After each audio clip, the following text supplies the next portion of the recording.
Assalamualaikum warahmatullahi wabarakatuh. Bismillahirrahmanirrahim. Alhamdulillah nahmaduhu wa nasta'inuhu wa nastaghfiruh wa na'udzu billahi min shururi anfusina wa min sayyiati a'malina may yahdihillahu fala mudilla lahu wa may yudlil fala hadiya lahu wa asyhadu an la ilaha illallah wahdahu la syarika lahu wa asyhadu anna Muhammadan abduhu wa rasuluh.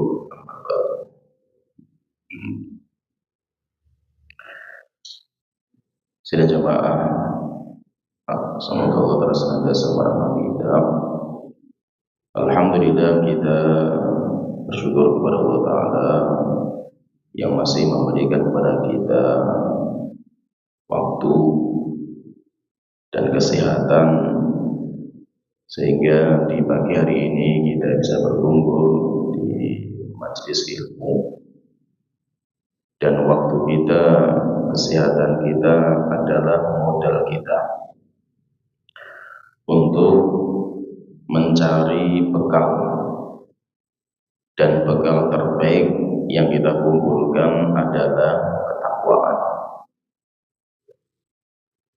Dan ketika seseorang masih diberikan waktu, masih diberikan kesehatan, maka gunakan waktu dan kesehatan dengan sebaik-baiknya, karena pasti waktu akan berakhir, kesehatan akan dicabut sama Allah Ta'ala.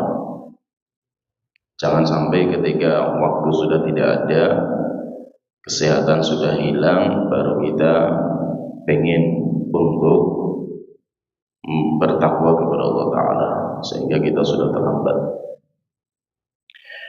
Sedang jemaah yang dirahmati Allah Ta'ala, ada ibadah yang sangat-sangat mulia,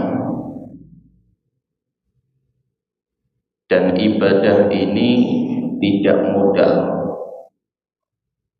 Ibadah yang sangat ringan, ibadah yang sangat murah, enggak modal, gratis, tetapi pahalanya besar. Demikian juga ada dosa yang sangat besar, tetapi dosanya tidak modal. Jadi ada ibadah besar, ada dosa besar, di mana orang mengamalkan itu sangat ringan, karena tidak pakai modal, tidak ada modal, yaitu dosanya hati. Dosa hati. Demikian juga ibadah hati. Ibadah badan, kalau urusan badan ya ibadah badan, dosanya badan pasti modal. Orang kalau mau sholat, dia modal waktu, tenaga, pikiran. Apalagi kalau haji, modal uang.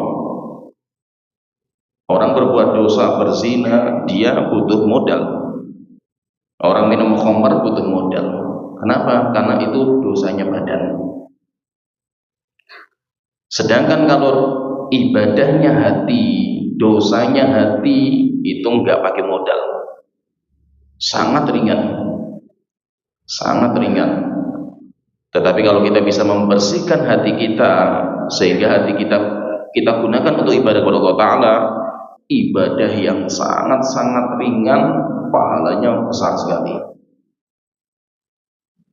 Sedangkan kalau hati kita kotor, kita gunakan untuk dosa dan maksiat, dosanya sangat mudah kita kerjakan, gratis, enggak butuh modal, tetapi dosanya besar. Sehingga urusan hati itu adalah urusan yang sangat penting bagi kita, seorang muslim. Walaupun sayangnya ini menjadi PR kita bersama. Sayangnya di kita banyak orang yang bisa merubah badan casing, tetapi dia tidak bisa merubah hatinya.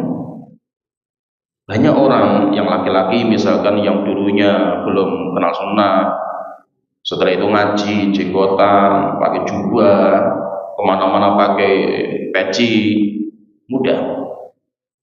Merubah casing seperti ini mudah. Seorang perempuan yang dulunya nggak pakai jilbab, setelah kenal sunnah ngaji, setelah itu pakai cadar, mudah. Tetapi fenomena yang terjadi, banyak orang yang casingnya berubah kepada kebaikan, tetapi hatinya tidak berubah. Dia tidak bisa membersihkan hatinya. Dia bisa merubah casingnya, tetapi dia tidak bisa merubah hatinya. Kenapa? Karena merubah hati itu berat.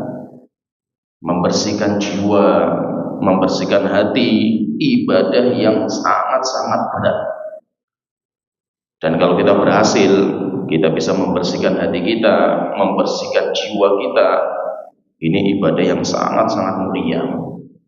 Nah itu nanti standar kita masuk surga itu hati.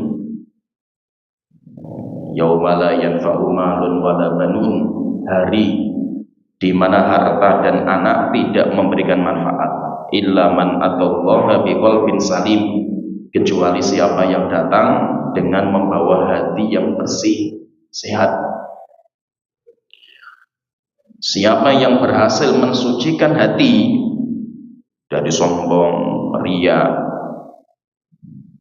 hasad, bersih hatinya dari penyakit-penyakit seperti ini, orang itu baru nanti akan pulih masuk surga. Oleh karena itu Allah Ta'ala berfirman dalam surat Toba setelah menceritakan kisah tukang sihir Fir'aun ketika berhadapan sama Nabi Musa alaihissalam.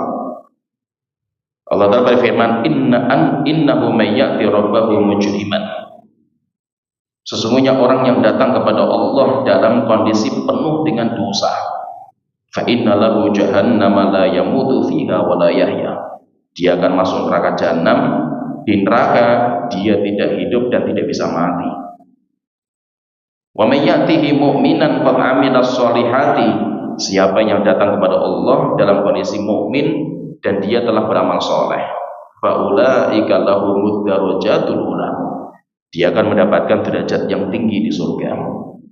Jannatu adnin, yaitu surga Aden, tajri min tahtihal anharu khalidina fiha, yang mengalir di bawahnya sungai-sungai dan mereka kekal di dalamnya. Setelah itu Allah Ta'ala berfirman, wa dzalika jazaa'u man tazakka. Itulah balasan bagi orang-orang yang mensucikan jiwanya, membersihkan hatinya. Pada kesempatan kita kali ini, kita nanti akan lihat orang yang jiwanya kotor, hatinya kotor, semua aktivitas badannya semuanya menuju kepada kekotoran. Semuanya kotor. Lisannya, tangannya, matanya, semuanya kotor semua gara-gara hatinya kotor. Tapi siapa yang hatinya bersih, maka semua anggota badannya pun akan bersih, sehingga matanya tidak melihat kecuali yang baik, lisannya tidak berucap kecuali yang baik, pikirannya tidak mikir kecuali yang baik, semuanya baik. Kenapa? Karena anggota badan kita, mata kita, lisan kita, tangan kita, kaki kita, pikiran kita, itu hanya penerjemah, itu hanya prajurit yang menjalankan keinginan raja. Siapa rajanya? Rajanya hati. Itu Rasulullah mengatakan, ala wa inna fil jasadi mudghah. Ketahuilah bahwa dalam diri kita itu ada satu gumpal darah, daging. Idza sholahat sholahal jasadu kulluh. Jika satu gumpal ini baik, semuanya baik. Kenapa? Karena ini rajanya. Sedangkan yang lain itu cuma prajurit, penerjemah. Wa idza fasadat, kalau satu anggota badan, satu anggota gumpalan ini, daging ini rusak, semuanya rusak semua. ala wahyal qalbu, dan itu adalah hati.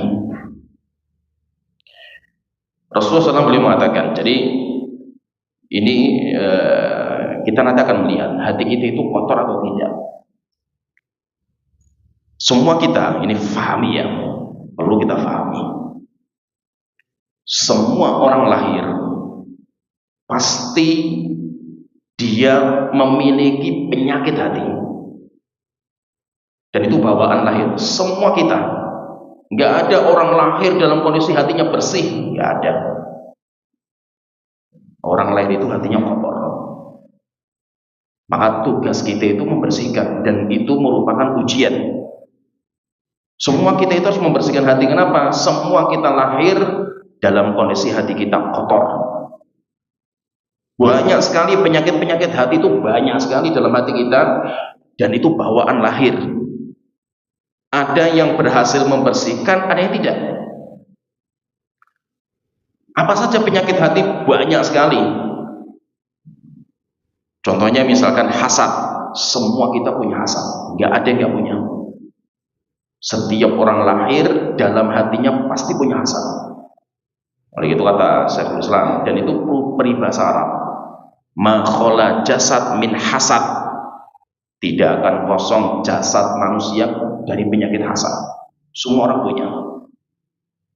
Walakin at-taqi yukhfi, orang yang bertakwa, orang yang beriman berusaha untuk mengikis hasad hatinya. Sedangkan orang yang rusak, yubdi, dia akan menampakkan hasadnya, semakin membara. PR-nya kita itu apa? Bagaimana kita mengikis pelan-pelan hasad ini, dan nggak bisa langsung dikikis. Semua kita pasti cinta dunia. Kalau ada orang nggak cinta sama dunia, berarti orang gila. Itu penyakit hati. Semua kita cinta sama dunia. Nggak ada di antara kita yang nggak cinta harta, nggak cinta wanita, tidak cinta jabatan. Semua kita punya, dan itu penyakit. Sehingga ketika ini nggak diobati, akhirnya kita sholat tujuannya supaya dipuji.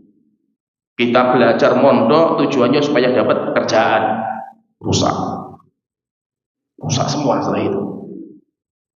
Semua kita pasti sifatnya kita itu keluh kesah. Dan itu semua kita. Innal insana khuliqa halu'a. Manusia Allah ciptakan dalam kondisi keluh kesah, sukanya ngeluh. Kalau bahasa Jawanya namanya sawang sinawang.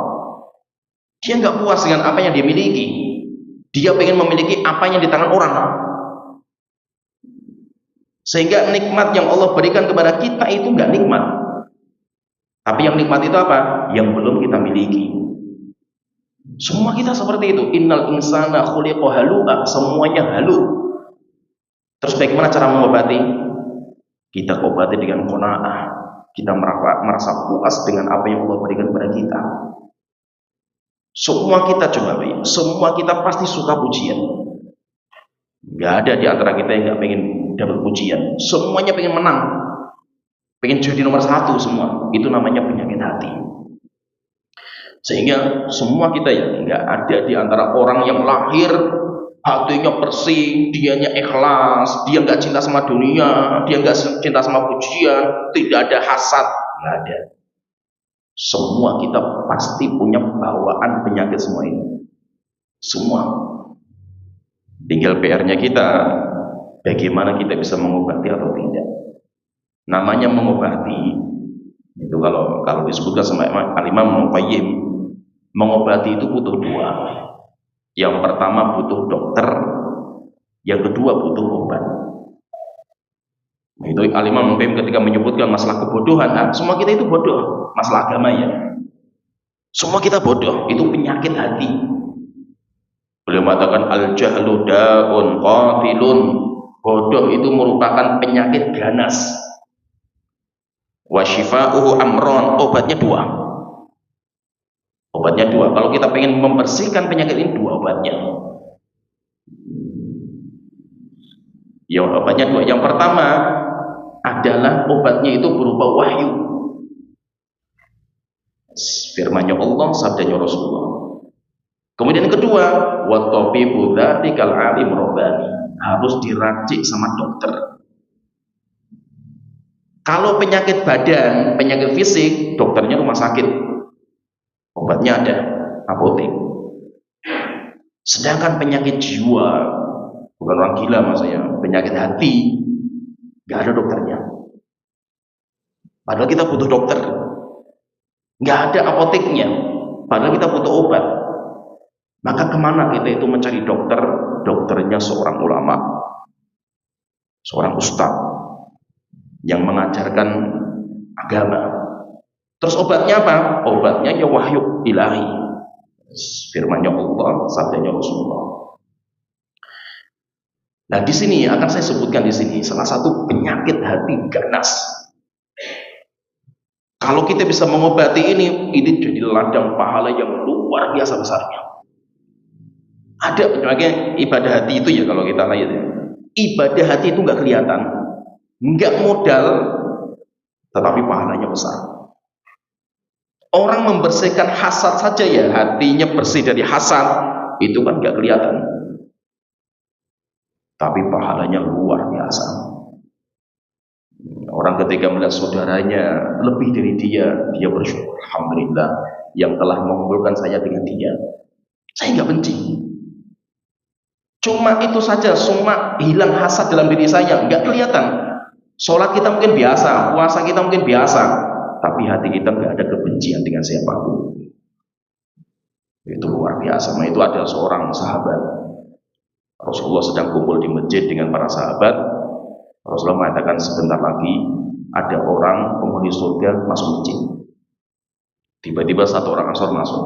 Sebagian riwayat namanya Abdullah bin Salam. Besoknya lagi Rasulullah sedang ngobrol di masjid, tiba-tiba Rasulullah mengatakan sebentar lagi penghuni surga masuk masjid. Masuk lagi orang ini lagi.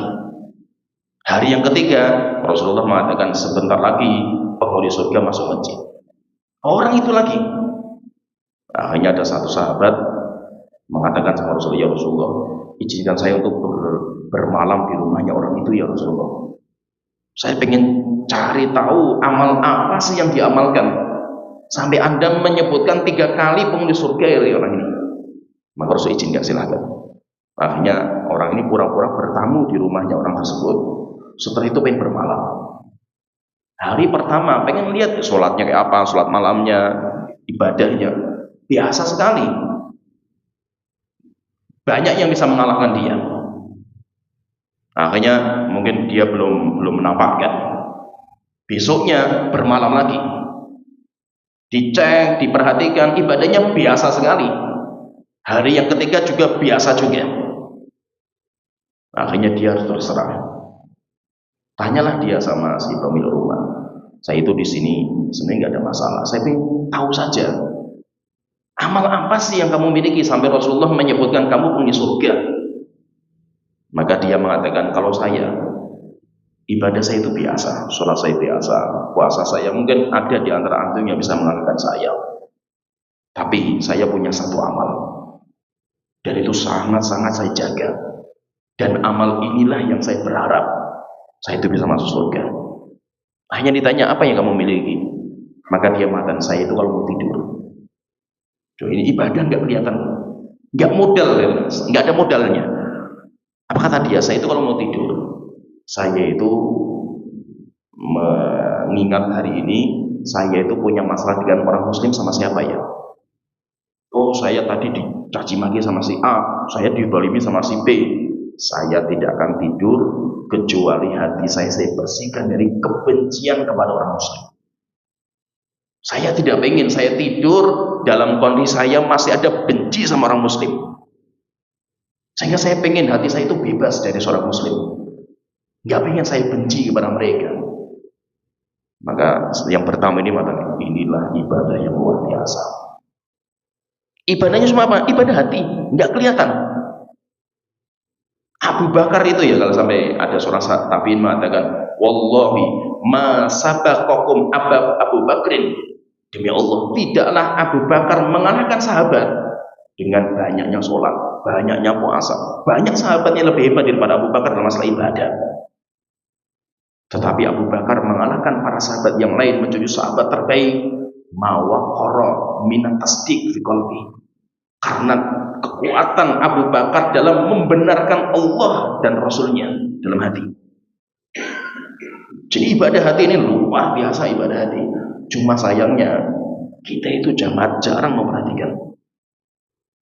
Banyak orang ngaji itu yang dibahas ya fisik semua, badan semua yang dibahas. Walaupun bagus, ya, walaupun itu bagus, mulia, tetapi ada ibadah yang lebih mulia, yaitu membersihkan hati kita.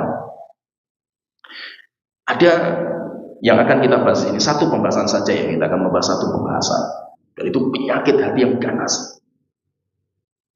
Penyakit hati yang ganas, yaitu penyakit niat, keinginan. Antum pengen apa? Coba kalau seandainya misalkan ya, Allah nawari antum, Allah itu nawari antum ya, Tobroni misalkan ya, kamu tak kasih uang 1 triliun, kamu mau apa? Ya. Tiba-tiba maksudnya kita itu mau berdoa, kita punya waktu yang mustajab, kita berada di tempat yang mustajab. Contohnya alhamdulillah kita bisa umroh, kita bisa masuk ke raudhah, kita berdoa. Apa yang kita inginkan?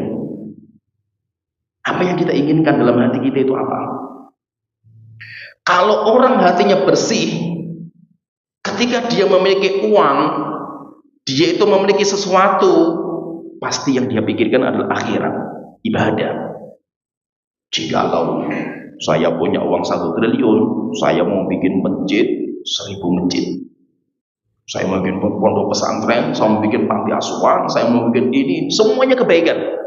Dia nggak mikir beli mobil Lamborghini, dia bikin villa, dia bikin istana, nggak punya pikiran itu. Kenapa? Karena hatinya bersih. Isinya bukan dunia, isinya hatinya, isinya akhirat. Tapi coba kalau seandainya orang dikasih uang segitu, atau misalkan alhamdulillah punya channel YouTube yang awalnya punya candaan, setelah itu viral, kayak Raffi Ahmad kayak gitu misalkan, atau antum main bola bagus, Ronaldo, dikasih uang 1 miliar, 1 triliun misalkan. Apa yang antum inginkan? Antum ingin apa gitu dari uang itu? Pikirannya beli mobil mewah, Lamborghini, saya mau bikin villa di atas gunung, saya bikin kapal pesiar, saya beli ini, dunia semua yang antum pikirkan. Kenapa? Karena memang hati kita sudah rusak, kotor, sampah isinya. Hati kita itu isinya sampah semua gitu. Hati kita itu bisa menjadi gudangnya permata, simpanan. Dan hati kita itu bisa menjadi tong sampah. Hati manusia itu seperti itu. Kalau hati kita isinya tong sampah, semuanya sampah semua. Matanya jadi sampah, melisannya jadi sampah, sehingga tutur katanya kotor semua. Semuanya kotor semua gitu. Kenapa? Karena hatinya sampah. Termasuk sampah yang bisa mengotori hati itu apa? Cinta dunia. Bukan memiliki dunia, pahami di sini ya. Orang Muslim itu harus kaya. Dan saya katakan harus. Dan ada saya sebutkan hadisnya. Ini akan kita bahas. Orang miskin itu harus kaya. Minimal kaya untuk menghidupi diri sendiri. Dia nggak bergantung sama orang. Apalagi kalau bisa menghidupi orang lain, istrinya, anaknya, apalagi sampai keluar di rumahnya, menghidupi tetangganya. Orang Muslim harus kaya. Tidak boleh orang Muslim itu bergantung sama orang. Tidak boleh orang Muslim itu minta-minta, ngemis-ngemis sama orang lain, nggak boleh. Harus kaya. Minimal kaya untuk diri sendiri.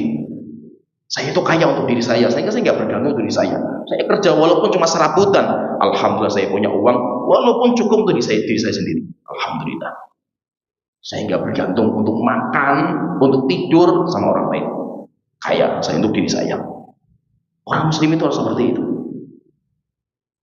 Kita itu harus kaya, tapi tidak boleh kekayaan kita masuk dalam hati. Yang tercela ketika kita cinta sama dunia.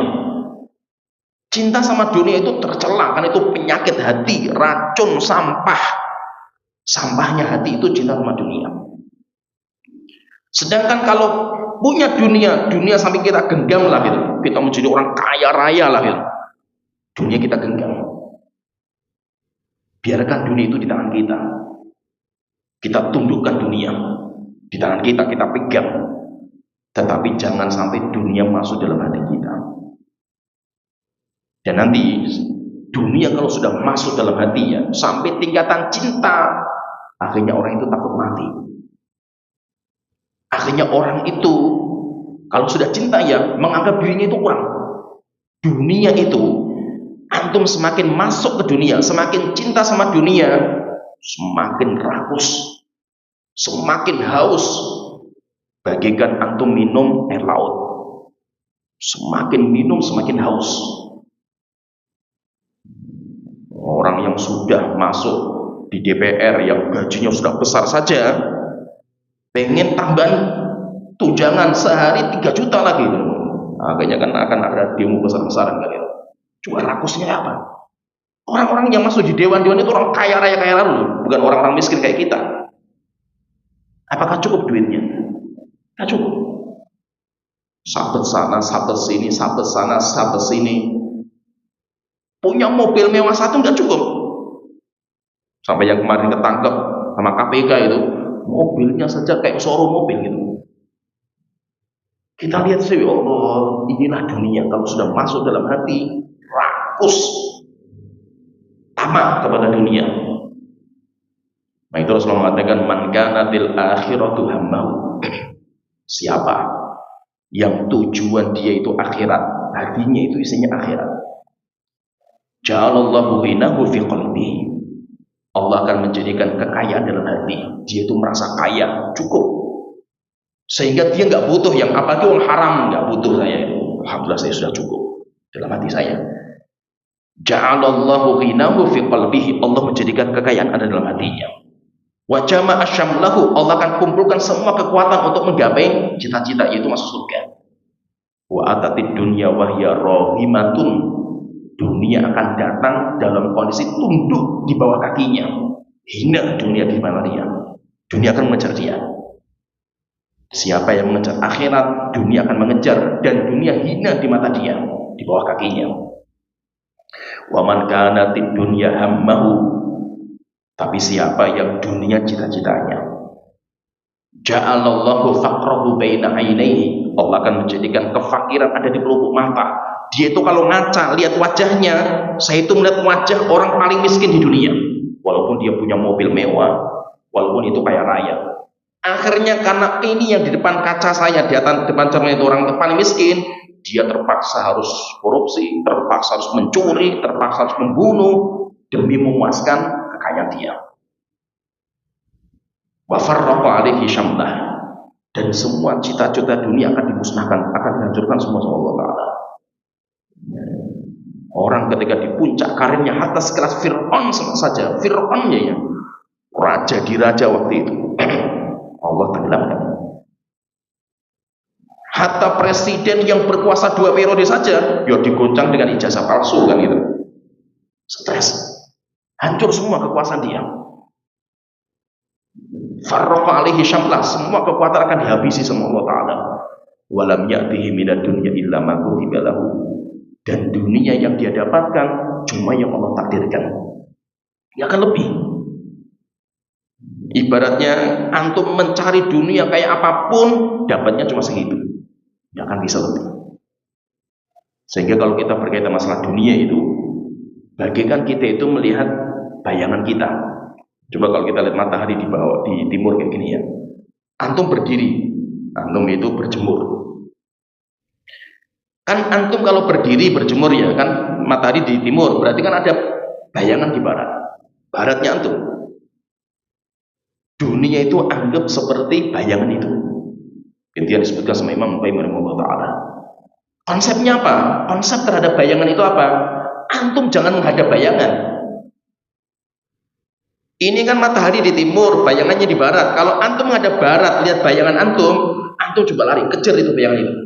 Semakin jauh antum berlari, semakin jauh juga bayangan lari dari antum. Mau antum cepat larinya, bayangannya ikut cepat. Antum pelan, ya ikut pelan. Tapi konsepnya kalau dibalik, mindsetnya saja dia cuma mindsetnya diganti. Coba sekarang antum membelakangi bayangan. Antum menghadapnya ke timur. Lari coba.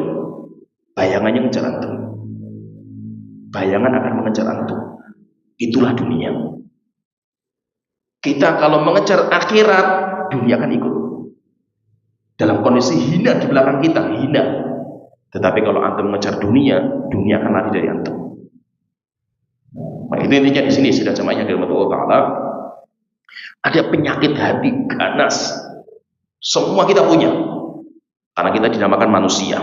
Kecuali kalau kita binatang atau kita orang yang nggak punya akal, orang gila. Nah, kita nggak punya penyakit itu. Tapi kita masih manusia. Apa penyakit manusia yang ganas? Cinta sama dunia. Kita ditaruh sama Allah di dunia. Dan itu memang tujuan Allah Ta'ala menciptakan manusia. Maka itu Nabi Adam ketika diciptakan, dimasukkan surga, Allah tahu Nabi Adam akan makan buah yang dilarang. Allah sudah tahu. Kenapa? Karena memang manusia itu harus tinggal di bumi. Di bumi itulah diuji. Kita ketika sudah masuk ke bumi, kita sudah merasakan lezatnya dunia. Dunia itu enak. Dunia itu luar biasa rasanya. Maka Rasulullah mengatakan ad-dunya halwatun khadirah. Dunia halwah, manis, dan kita sudah merasakan. Khadirah, hijau, sedap dipandang dengan mata. Antum kalau jalan misalkan ada rumah yang mewah itu, masya Allah, enaknya itu. Seneng antum mandang itu matanya sedap. Kayak kita di sawah, lihat pemandangan yang asik, mata kita sedap. Beda kalau kita lihatnya di Pekalongan, roh gitu nih, nggak enak gitu. Tapi kalau kita di gunung, lihat pemandangan hijau, mata kita itu sedap. Itulah dunia. Rasanya manis. Antum, semua kita ya, kecuali orang gila. Semua kita kalau disuruh lihat duit satu koper, ini kamu tak kasih duit satu koper itu. Semua kita mesti tertarik. Nggak ada yang nggak tertarik. Kita manusia normal gitu. Kita bukan binatang kan itu. Semua kita kalau disuruh lihat perempuan yang laki-laki, wah sih. Hatta sapi pun ya. Sapi pun itu kelihatan cantik kan itu. Luar biasa kan itu. Semua mata kita lihat perempuan atau perempuan lihat artis-artis Korea itu. Kalau sudah lihat artis Korea, muka kita kalah semua suaminya kan gitu. Kalah semua kan gitu.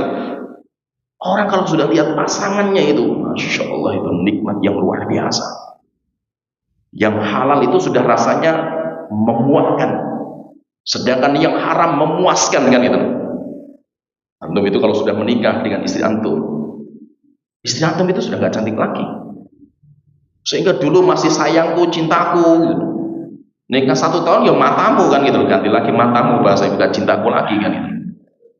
Apalagi laki-laki kalau sudah menikah, sudah nyaman dengan istrinya, perutnya maju. Jadi tanda kalau antum itu makmur hidupnya sama istri antum, gemuk, perutnya maju. Dulu ketika masih bujang, dadanya yang maju, sekarang perutnya yang maju kan gitu. Istri antum lihat antum itu sudah muat juga gitu. Bukan hanya antum loh, bayangkan itu. Bukan hanya suaminya yang sudah sebel lihat istrinya, bosan. Demikian juga perempuan juga seperti itu. Akhirnya apa? Sekarang itu perempuan nontonnya film Korea kan gitu. Nonton film Korea lihat laki-laki ganteng-ganteng, lihat muka antum setelah itu ya. Jauh sekali kan itu. Itulah dunia. Dunia itu seperti itu. Antum lihat jabatan. Semua orang ngiler sama jabatan. Walaupun dia itu jabatan itu aslinya, gajinya berapa sih? Orang menjadi pejabat itu gajinya berapa gitu? Kalau yang normal ya masa itu. Kalau dia mau normal itu nggak dapat apa-apa gitu. Tapi coba bayangkan, demi meraih jabatan sampai rela untuk suap, jual rumah, jual ini untuk nyuap orang, sampai rela untuk apa saja, bayangkan itu demi jabatan. Kenapa? Dunia itu sangat menggiurkan.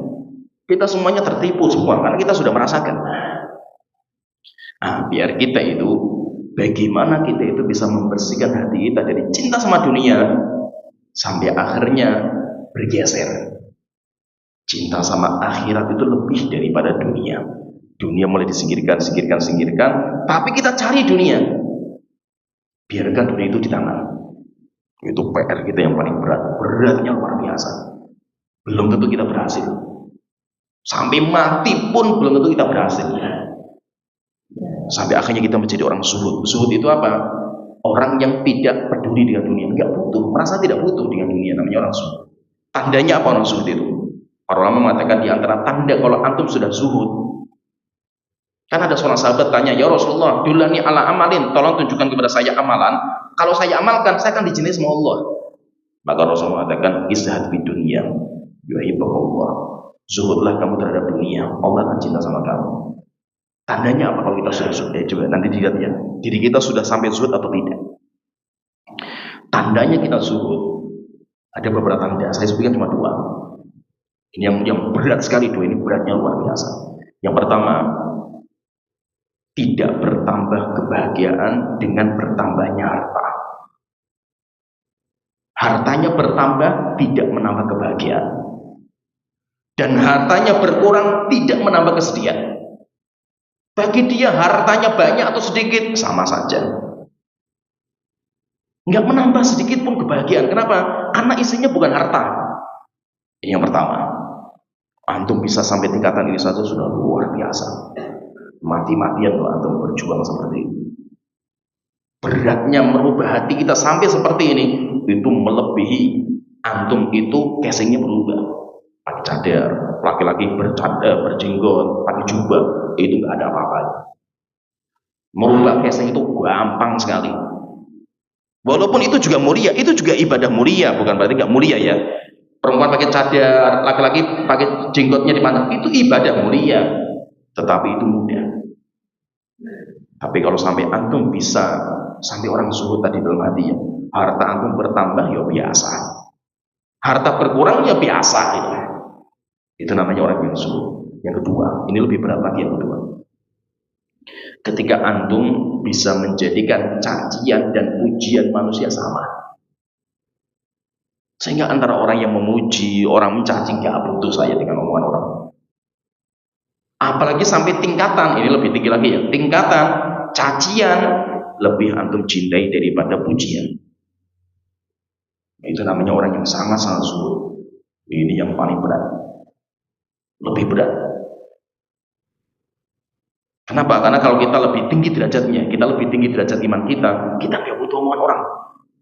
Orang mau ngomongi apa tentang kita difitnah ini, dihabis ini, terserah, gak butuh. Kita gak butuh dengan mereka gitu.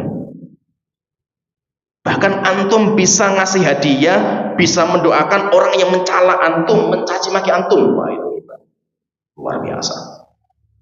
Dan kita harus berjuang, berusaha seperti itu. Kalau ada orang misalkan mencaci maki antum di media sosial misalkan ya, media sosial bahkan di grup umum kita dicaci maki, dihabisi di SMS. Antum butuh duit berapa? Transfer, alhamdulillah terima kasih, saya dicaci maki kan gitu. Apa antum ketika sepertiga malam yang akhir berdoa, coba antum berdoa kebaikan untuk orang yang mencaci maki antum. Saya tadi pagi dicaci maki sama si A, saya doakan wahai Tuhanku, semoga binasa 7 keturunan wis pokoknya. Kan pengennya kita seperti itu kan, habisnya wis pokoknya itu. Itu namanya hati kita kan, pengennya seperti itu doa kita. Tapi kita ganti, wahai Tuhanku, tolong berkahilah beliau, ampunilah dosa-dosa beliau, rahmati beliau. Terus doa kebaikan itu. Walaupun hati kita makal juga kan itu. Tapi kita berusaha untuk membersihkan hati kita. Jadi maksudnya gini, kita itu semua cinta sama dunia. Wes itu patokannya ya, cinta sama dunia. Lah, dari cinta sama dunia itu akhirnya muncul keinginan. Muncullah keinginan. Antum ketika melihat orang kaya atau antum itu berangan-angan, wah kalau saya dapat uang 1 miliar itu, wah saya gunakan untuk apa ya ini kan itu. Akhirnya muncul namanya keinginan. Walaupun cuma keinginan tok. Antum bisanya cuma berkeinginan kan gitu. Duit nggak ada, tapi antum berkhayal kan itu. Kalau saya punya uang 1 miliar, apalagi 1 triliun, apalagi saya menjadi Elon Musk gitu. Wah, saya mau jadi apa ini yang masih memimpin apa? muncullah keinginan, saya pengen ini, saya pengen ini, saya pengen ini. Lah keinginan ini muncul gratis, antum nggak modal. Karena antum nggak modal sama sekali, cuma berkeinginan, modalnya apa kan itu? Tapi terkadang antum berkeinginan baik, antum dapat pahala seperti orang itu, walaupun antum nggak mengerjakan. Ya ini akan kita bahas. Lau anna limalan, jika aku punya harta, walaupun aku nggak punya harta kan gitu. Tapi ketika aku melihat ada orang kaya raya, wah enak nih saya jadi. Kalau seandainya saya jadi orang kaya seperti dia, saya akan berbuat ini dan ini. Akhirnya muncul keinginan. Antum nggak modal, bayangkan itu. Ibadah yang tidak modal, yaitu apa? Keinginan. Kalau zikir, jadi kan kalau kita itu mau ibadah, konsepnya ibadah itu kan kayak bisnis. Yaitu apa? Sedikitkan modal, perbanyak keuntungan. Kalau bisa itu orang pembisnis top-top itu malah nggak modal. Bisnis nggak modal tapi untungnya besar, itu lebih hebat lagi. Demikian juga ibadah, cari ibadah yang ringan modalnya, bahkan kalau bisa nggak usah pakai modal, tapi pahalanya besar. Zikir itu, zikir dengan lisan ya, ibadah mudah, tapi masih modal. Antum berzikir itu masih punya modal, masih mengeluarkan modal. Modalnya apa? Walaupun cuma abab saja kan, subhanallah, subhanallah kan ngomong itu modal kan itu. Coba ini ada ibadah nggak pakai modal, tapi pahalanya besar sekali. Yaitu apa? Ibadah keinginan. Kamu pengen apa? Kamu keinginan cuma di hati kan gitu. Aku nggak usah ngomong kan gitu. Tapi pahalanya luar biasa. Saya sudah sebuah hadis, ini akan saya bahas ini. Ini belum mukadimah, ini belum mau masuk itu. Rasulullah mengatakan di hadis riwayat Tirmidzi, Imam Ahmad, di Sahih Al-Albani. Dari seorang sahabat namanya Abu Kabsyah Al-Anmari. Rasulullah mengatakan, wa uhadithukum haditsan fahfadhu. Aku akan menyebutkan sebuah hadis. Hafallah di sini, dihafal benar-benar. Innamad dunya li arba'ati nafarin. Penghuni dunia ada 4 golongan. Nanti antum lihat, antum yang mana dari 4 golongan ini. Yang pertama, abdin rozaqahullahu malan wa ilman. Yang pertama, orang yang Allah bukakan, karuniakan harta dan ilmu agama. Dia jadi orang kaya raya, tapi dia menjadi orang yang bertakwa. Ada enggak? Banyak. Al-Imam Abu Hanifah kaya raya dan dia ulama kibar. Bahkan Imam Abu Hanifah sering beli anak-anak. Orang miskin itu yang punya anak nggak diopeni, nggak dipelihara sama orang tuanya, sama Abu Hanifah dibeli. Baik Pak, kamu setiap bulan tak kasih duit, yang penting anak kamu belajar sama saya. Akhirnya kan muncul lah Qadhi Abu Yusuf, Muhammad bin Hasan Asy-Syaibani, ulama-ulama murid seniornya Abu Hanifah. Itu kan dibeli sama Abu Hanifah. Kaya raya Abu Hanifah ini. Beliau itu kan punya toko kain sutra, warisan dari bapaknya. Pernah beli itu bisnis kain sutra keluar kota. Keuntungannya itu kalau dipakaikan gram itu 12 kilogram emas. Bukan gram loh, kilo, 12 kilo itu berapa miliar? Kaya raya beliau. Abdullah bin Mubarak, ulama besar hadis, kaya raya. Imam Laits bin Sa'ad, kaya raya beliau. Banyak ulama-ulama yang kaya raya banyak. Ini yang pertama, seorang hamba diberikan sama Allah harta melimpah dan ilmu agama. Fahuwa yattaqi fihi rabbahu. Dia berjuang untuk bertakwa kepada Allah dengan hartanya. Wa yasilu fihi rahimahu. Dia berjuang untuk menyambung tali silaturahim dengan hartanya. Wa ya'lamu lillahi fihi haqqa. Dan dia tunaikan hak Allah dalam hartanya. Fahuwa bi afdhalil manazil. Rasulullah mengatakan ini manusia paling tinggi derajatnya. Nah itu tadi dari awal saya mengatakan orang muslim itu harus kaya. Gak boleh miskin kita, harus kaya. Minimal kaya untuk diri sendiri. Saya kaya untuk diri saya nggak butuh sama orang. Tapi kalau dia bisa membuat kaya orang lain, mencukupi orang lain, istrinya, anaknya, tetangganya, masyarakatnya, kaum muslimin, wah itu lebih hebat lagi. Nah, kita harus kerja, kita harus jadi orang kaya. Tapi jadikan kekayaan kita itu untuk masuk surga. Bisa enggak? Bisa. Ini masuk yang pertama. Yang kedua, wa abdin razaqahullahu ilman wa lam yarzuqhu malan. Orang yang Allah karuniakan ilmu agama, menjadi orang soleh, orang yang bertakwa, tapi tidak Allah berikan harta. Fahuwa shadiqun niyah. Ilmu agama yang dia pelajari akan membersihkan hati. Shadiqun niyah, niatnya benar, hatinya bersih. Maka ketika hatinya bersih, dia berniat dalam hatinya ketika melihat orang yang pertama. Orang yang pertama bangun masjid, sedekah, masya Allah, top sedekahnya, ibadahnya. Sedangkan orang yang kedua itu hanya penonton. Dia nggak punya uang, tapi dia punya hati. Dalam hatinya itu, lau anna limalan, jikalau aku punya harta seperti beliau, la amil tu bi amali fulan, aku juga akan bangun masjid seperti beliau. Fahuwa biniyatihi ufa ajruhu masawa. Orang ini dengan niat yang benar, pahalanya sama dengan orang yang bangun masjid. Coba ya, kita bisa dapat pahala bangun masjid loh, ya. Dengan cara apa? Niat saja, pengen saja, walaupun kita nggak punya uang. Ya, coba. Ada di Pekanbaru itu ya, masya Allah lah, orangnya luar biasa, orang kaya raya, tapi masya Allah hebat. Dia bikin masjid besar sekali. Saya pernah ke sana itu, masjidnya luar biasa besar, mewah, megah masjidnya. Dan beliau tidak terima kotak amal, semuanya dibiayai sama beliau sendiri dan semua operasional beliau. Kaya raya. Kita yang miskin-miskin ini lihat beliau, masya Allah gitu. Akhirnya kita pengen dapat pahala bangun masjid sebesar itu. Bagaimana caranya? Lau anna lima dan la amil tu bil amali fulan. Hati kita itu niatnya, jika Allah kasih saya harta seperti beliau, saya juga akan bangun masjid. Kalau nanti saya bikin masjid semegah itu. Kapan? Wallahu alam, kita nggak tahu juga kan.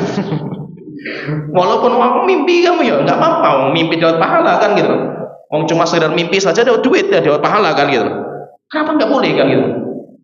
Ya, mau cuma pengen saja kan, walaupun kita nggak mau. Wah, kamu itu kerja saja serabutan gitu. Lawang mimpi saja nggak boleh kan gitu. Kayak mimpi poligami aja nggak, mimpi saja nggak boleh kan gitu. Walaupun antum nggak berani, tapi kan yang penting mimpi dulu kan gitu. Mimpi saja dilarang kan, mimpi saja nggak dilarang kan gitu. Mimpi dulu lah gitu. Yang penting kita itu punya niat saja. Punya dia ada pahala besar seperti itu kan itu. Antum punya teman bisa haji, antum punya teman bisa ini. Insya Allah kalau seandainya saya punya duit kayak beliau, saya juga akan haji, saya juga akan bangun pondok, saya juga akan.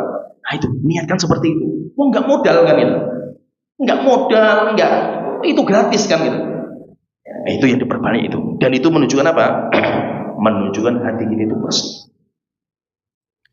Coba ya antum punya keinginan seperti ini. Kalau antum ya, misalkan saya kumpul sama orang-orang top-top, orang-orang hebat-hebat lah itu.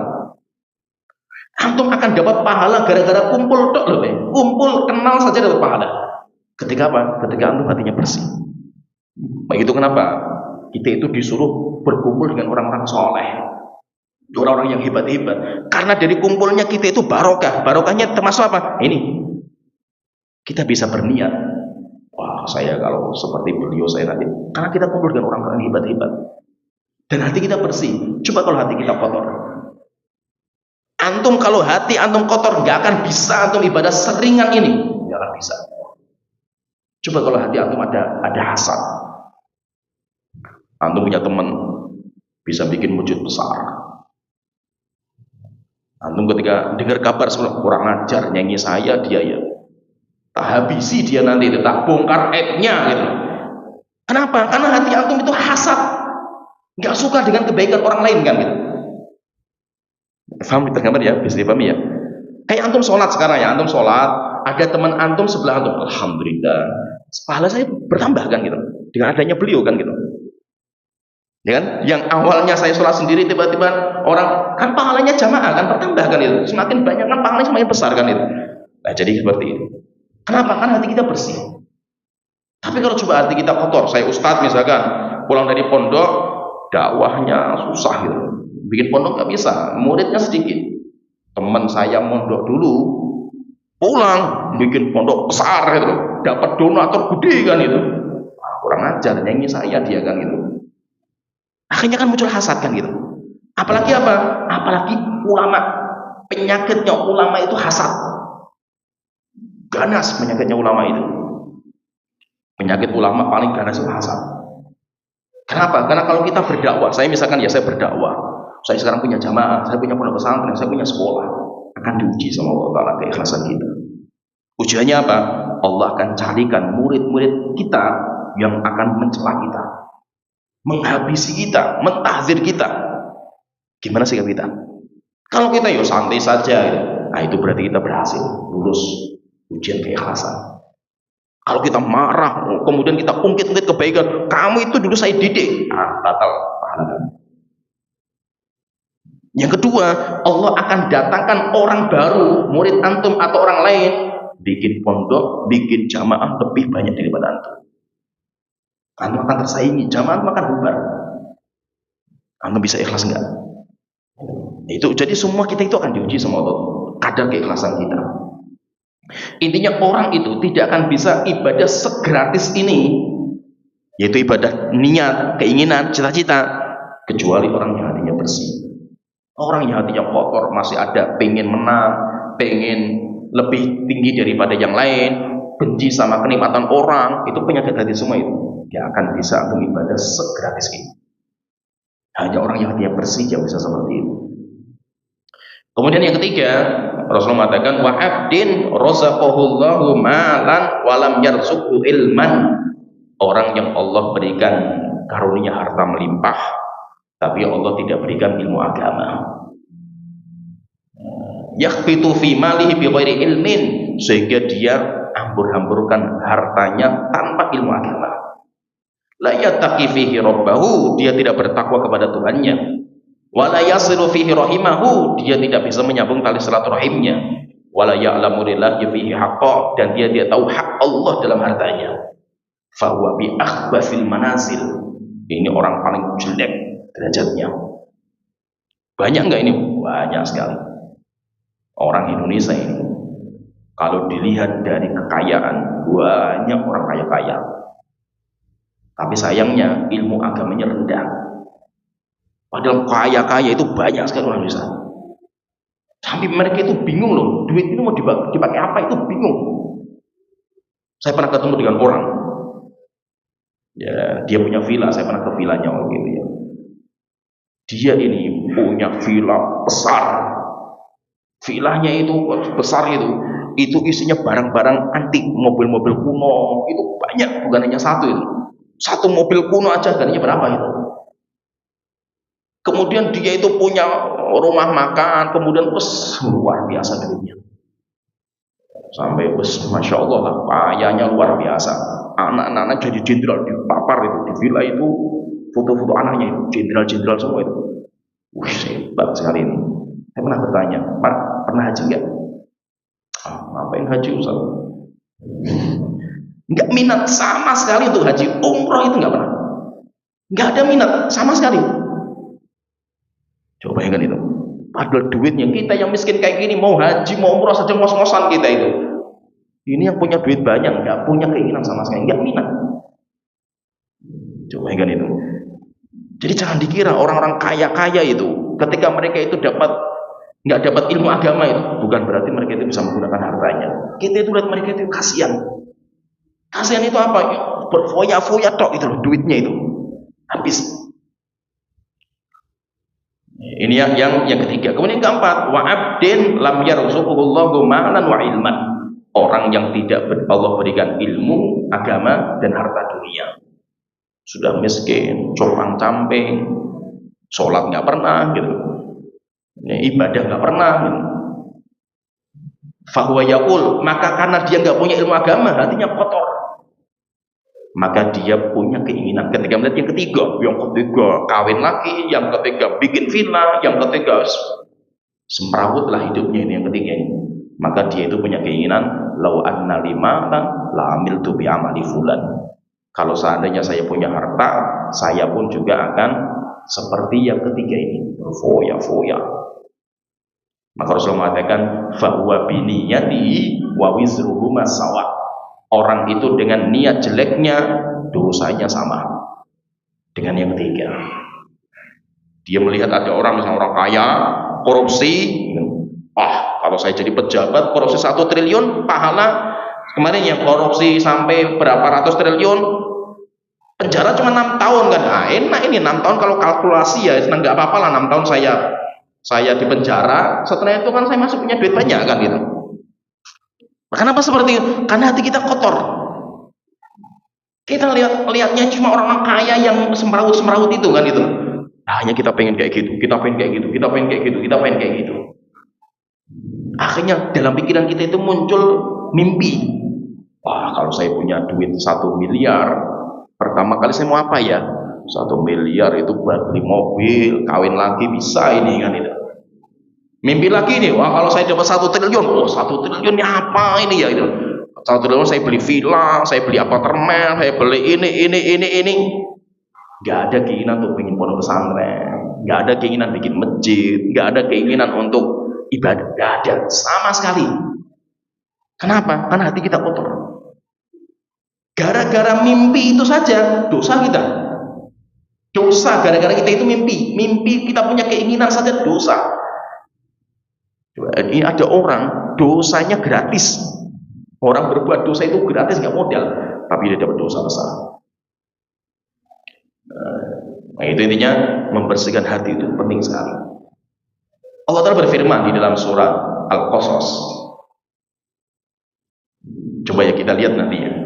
Kita itu kan kita punya anak kan itu, mungkin punya anak. Kita pengen anak kita itu seperti apa gitu. Demikian juga diri kita melihat orang kaya raya itu terus kayak apa ya kita pengen kita itu. Allah sebutkan kisah Qarun. Kisah Qarun dalam Al-Quran di dalam surah Al-Qasas ayat 76. Tapi saya nggak akan bacakan semua. Allah Ta'ala berfirman, saya potong saja langsung ya di ayat ke-79. Fakharaja ala qaumihi fi zinatihi. Qarun yang kaya raya itu dia ingin menampakkan kekayaan di hadapan masyarakat. Akhirnya dia mengadakan konvoi, mengadakan parade, mengadakan jalan-jalan, tapi isinya karyawan bawa uangnya. Jadi yang bawa emas, ada yang bawa permata, ada yang bawa perwas, keluar semua lah itu. Kalau kita kan 17 Agustus jalan sehat. Kalau ini jalan sehatnya itu bawa duit semua ini. Coba yang paradenya seperti itu. Qaulal ladzina yuridunal hayatad dunya, coba perhatian. Orang-orang yang hatinya kotor dengan dunia, lihat orang seperti itu, apa cita-cita dia? Mimpi dia apa? Ngalamun gitu. Ngalamunnya itu apa dia itu? Ya laitalana mithla ma utiya Qarun. Jikalau saya diberikan kekayaan kayak Qarun. Karena hatinya kotor. Innahu ladzu hadzin 'adzim, ini hebat kalau saya bisa jadi Qarun ini. Saya dihormati, saya disegani kan gitu. Kalau saya kayak Qarun. Bedakan coba kalau yang kedua. Wa qala alladziina utul ilma. Sedangkan orang-orang yang memiliki ilmu agama, orang soleh, orang yang bertakwa, enggak tertarik sama sekali. Enggak minat. Maka dia nasihati orang-orang yang ngobrolnya pengen jadi Qarun itu, wa innakum, celaka kalian, sawabullahi khairun. Pahala Allah, surga Allah lebih baik daripada Qarun. Liman amana wa amila sholihah, bagi orang yang beriman dan beramal soleh. Wala yulaqaha illa sabirun. Tapi tidak bisa kita itu mengejar akhirat kecuali bagi orang-orang yang sabar. Fakhasafna bihi. Setelah itu Qarun dan rumahnya dibenamkan. Ketika dihancurkan sama Allah Ta'ala, baru orang-orang yang dulu ingin jadi Qarun nyesel. Ya. Akhirnya kan lihat, waduh, saya jadi orang kaya dibinasakan sama Allah Ta'ala kan itu. Akhirnya nggak jadi. Tapi kan dia sudah punya niat kan gitu kan. Sudah punya niatnya kan sudah ada kan itu. Ada sebuah riwayat juga. Ini saya bacakan beberapa riwayat. Dari riwayat-riwayat ini nanti kita akan melihat bagaimana hati manusia itu seperti apa. Kita nanti antum dari diri antum sendirilah. Pertama itu. Yang kedua, cita-cita untuk anak antum. Antum punya anak, cita-cita apa sih dengan anak antum itu kan? Ada sebuah hadis bagus di keluarga Imam Bukhari dan Muslim. Dari Abu Hurairah radhiyallahu anhu, Rasulullah ketika menceritakan tentang orang yang bisa bicara, bayi yang bisa bicara. Rasulullah mengatakan, "Yatakallam fil mahdi illa salasah." Tidak ada yang bisa ngomong ketika bayi kecuali 3. Ini di Bani Israil maksudnya. Tapi ada lagi selain Bani Israil. Isa, kemudian kisah Juret, yang ketiga. Nah, ini yang akan saya ceritakan yang ketiga. Rasulullah bersabda, "Wa kanat imra'atun turdi'u ibnan laha min Bani Israil." Ada seorang ibu miskin. Dia sedang gendong bayinya, nyusui bayinya. Bayinya masih bayi, berarti kan masih anaknya itu masih bayi, masih nyusui.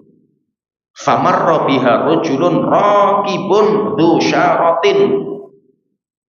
Seorang pengemis perempuan punya bayi yang masih dineneni, dia duduk di jalan. Tiba-tiba lewat orang naik kuda zaman dulu kan raya. Apalagi naik kereta kuda, wah itu orang top itu. Ada orang naik kereta kuda kaya raya, punya wibawa yang dihormati sama semua orang di situ. Apa kata ibu ini? Ibu yang hati yang kotor ini, apa kata dia? Allahumma ja'al ibni mithlahu. Tuhanku, jadikan anakku seperti dia. Ya, kita pun mungkin juga punya keinginan seperti itu anak kita. Wahai Tuhanku, jadikan anakku seperti dia. Fataraka sadiyaiha. Bayi itu langsung melepaskan nenennya. Masih nenen ini bayinya itu. Dilepaskan nenennya. Wa aqbala ala raqib. Setelah itu wajahnya melihat kepada orang yang nunggang kuda tadi, yang nunggang kendaraan tadi. Apa kata bayinya? Bayinya bicara. Allahumma la taj'alni mithlahu. Tuhanku, janganlah engkau jadikan aku seperti dia. Kaget bayi, bapak ibunya, kamu ngomong kayak gitu kan gitu. Bisa ngomong bayinya ini. Setelah itu lama-lama tiba-tiba thumma murra bi amatin. Setelah itu tiba-tiba setelah ini selesai, tiba-tiba ada pemandangan baru lagi lewat. Ada budak perempuan diseret, digebuki, dipukuli di jalan. Budak perempuan ya, miskin, dihajar sama masyarakat, diarak di jalan. Akhirnya ibunya mengatakan yang baru nenek ini, Allahumma la taj'al ibni mithla hadhihi. Wahai Tuhanku, janganlah kau jadikan anakku seperti dia. Fataraka sadiyaiha. Akhirnya bayinya melepaskan neneknya, kemudian dia mengatakan Allahumma ja'alni mithlaha. Tuhanku, jadikan aku seperti dia. Faqalat lima zaka. Akhirnya ibunya tanya sama anaknya itu, bayinya, "Nak, ngapain sih kamu ngomong seperti ini kan?" Itu ngobrol sama bayi. Akhirnya bayinya berbicara. Faqala, beliau berbicara, "Ar-raqibu jabbar minal jababirah." Tadi yang pertama yang kaya raya itu adalah penguasa yang zalim. Penguasa yang kejam, zalim, korupsi. Sehingga saya tidak mau jadi seperti dia. Wa hadhil amatu yaquluna sarabti wa zanaiti. Sedangkan budak yang dihajar sama masyarakat, mereka menuduh budak ini mencuri, budak ini berzina, walam taf'al. Tetapi dia tidak pernah berbuat seperti itu. Nah, jadi maksudnya gini, kita nanti bisa mengecek diri kita masing-masing ya. Kita itu kalau mimpi atau ngalamun, kalau seandainya saya jadi orang kaya, apa yang saya berbuat itu? Kalau kita itu masih cita-citanya dunia, berarti memang hati kita itu kotor. Masih kotor sekali hati kita, perlu dibersihkan. Sekarang pertanyaannya, bagaimana kita membersihkan? Tadi sudah saya sebutkan, kita butuh ustaz, dokter, dan kita butuh obat. Obatnya apa? Wahyu dari Allah Ta'ala. Bisa Al-Quran, bisa hadis. Ya, jadi itu. Kalau kita nggak mengobati penyakit ini, maka fahami, cinta sama dunia itu bagaikan menyelam samudra. Semakin banyak kita minum air samudra, semakin gausan. Akhirnya yang ada cuma tamak, tamak, dan tamak. Sampai Rasulullah mengatakan, laukana libni Adam wadiyani min dzahab. Jika seandainya seseorang memiliki satu lembah emas, dia dapat gunung emas, gunung Efrat misalkan yang sekarang lagi rame, satu gunung emas. Apakah dia puas dengan satu gunung? Enggak. Labdagha minhu mafanis. Dia akan mencari yang kedua. Kalau sudah dapat 2 perusahaan, cari yang ketiga. Enggak pernah selesai. Sampai kapan? Fala yamlau fahu ila turab. Yang menghentikan tamaknya cuma tanah kuburan yang dia makan ketika dia dikuburkan.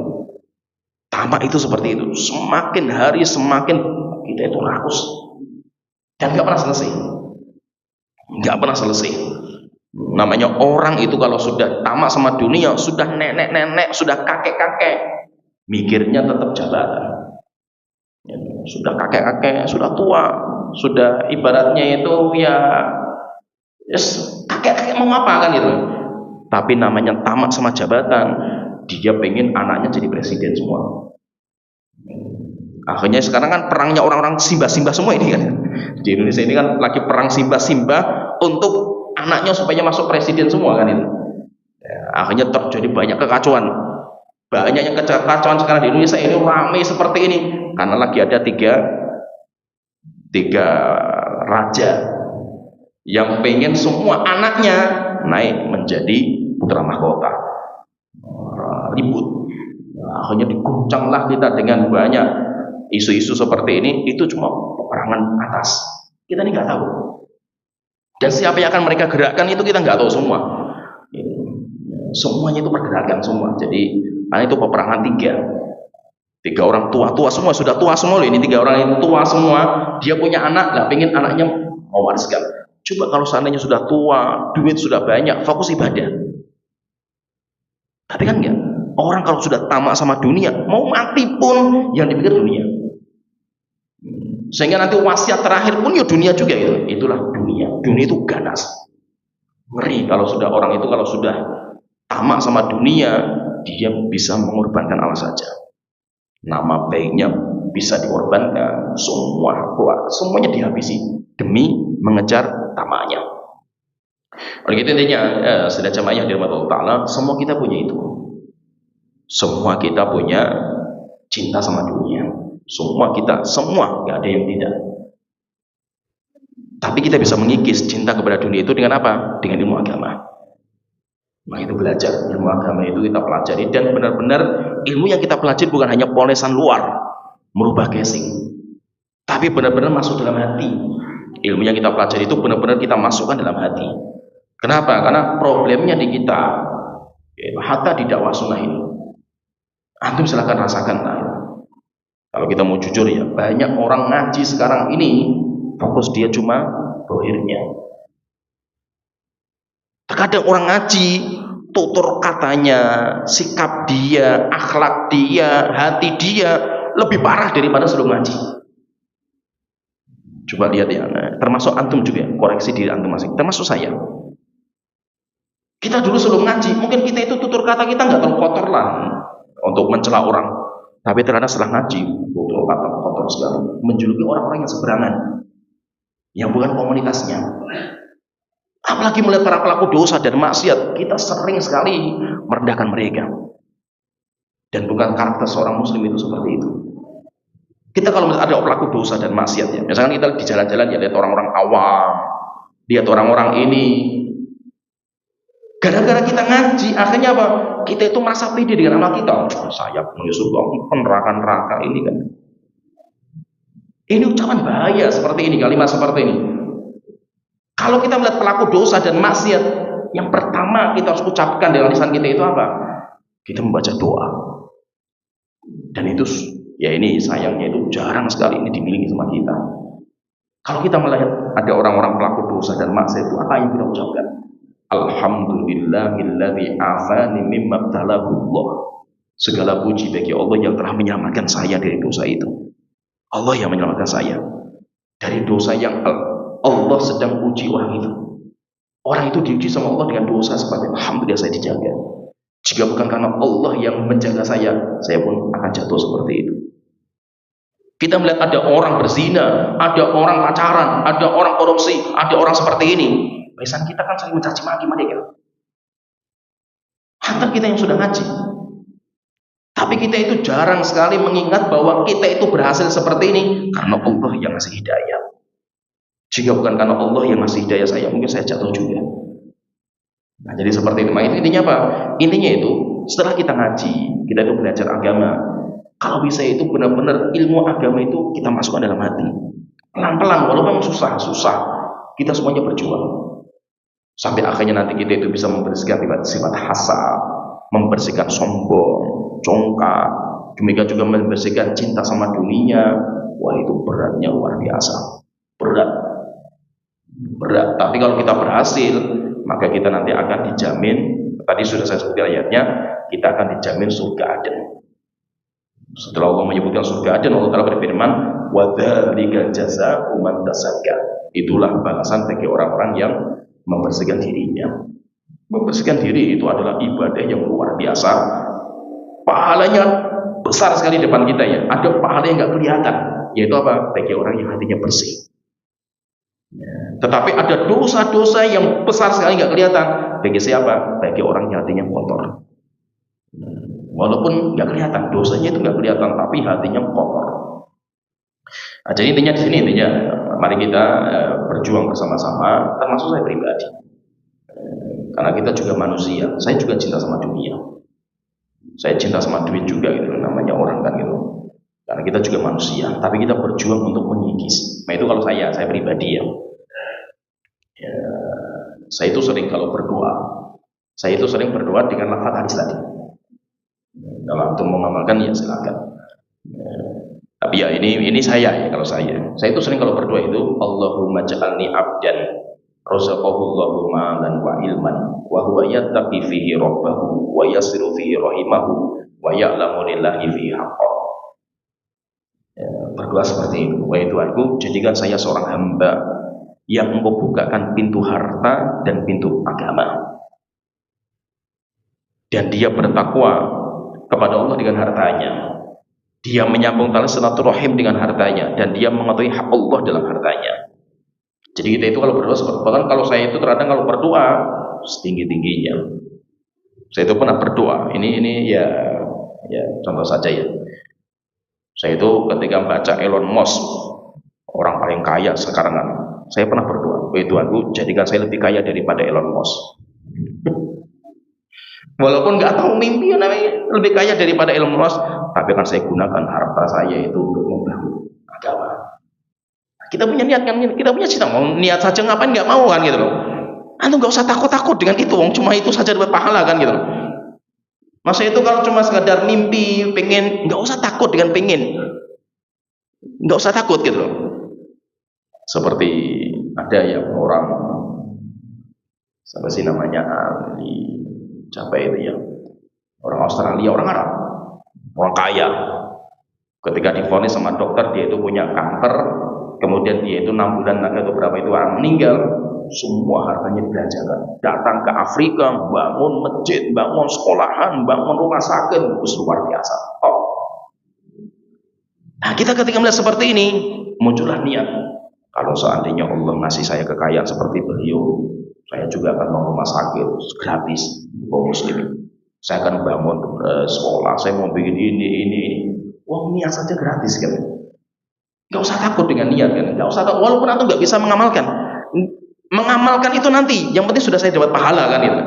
Kalau kita bisa mengamalkan 10 kali lipat pahala kita daripada jadi ini, kalau seandainya ada orang bangun masjid, saya punya niat, kalau seandainya saya punya harta, saya juga pengen bangun masjid. Rasulullah mengatakan orang itu dengan niatnya pahalanya sama.